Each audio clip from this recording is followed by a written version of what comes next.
Hello అండి. Last షాట్లో చూసారు కదా, షిరిడి నుంచి మహాబలేశ్వర్కి అయితే వచ్చేసాము. సో వచ్చేసరికి నైట్ అయిపోయింది కదా, ఇంకా ఎక్కడ రూమ్ అవైలబుల్గా ఉంటే అదైతే తీసేసుకున్నాము. సో నెక్స్ట్ డే మార్నింగ్ లేవంగానే అక్కడ మాకంత సాటిస్ఫాక్టరీగా అనిపించలేదు. సో ఒక 2 అవర్స్ కష్టపడి ఫుల్గా తిరిగి ఈ ప్రాపర్టీకి అయితే వచ్చామన్నమాట. సో ఈ ప్రాపర్టీ పేరు వచ్చేసి ట్రెటినో. అండ్ చూసారా వ్యూ ఎంత బ్యూటిఫుల్గా కనిపిస్తుందో, రూమ్ నుంచే బాల్కనీలో అన్నమాట అది. అండ్ వీళ్ళ దగ్గర పూల్ ఉంది అండ్ రూమ్ కూడా చాలా హైజీన్గా ఉంది. సో ఇంక ఇదే ఫిక్స్ అయిపోయి ఇక్కడికి వచ్చేసాము. రాగానే ఫ్రెష్ అప్ అయిపోయి పూల్లో ఫుల్గా ఎంజాయ్ చేసాం. కన్నయ్య అయితే ఇంకా ఎంజాయ్ చేశాడనమాట.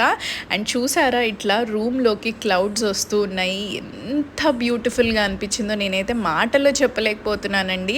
మీకైతే కనుక ఈ రెయినీ సీజన్లో ఎక్కడికైనా వెకేషన్కి వెళ్ళే ప్లాన్ ఉంటే నేను 100% ఆ ప్లేస్ సజెస్ట్ చేస్తాను. సో అలా 1 డే అంతా ఫుల్గా ఎంజాయ్ చేశాక ఇంటికి వచ్చాం.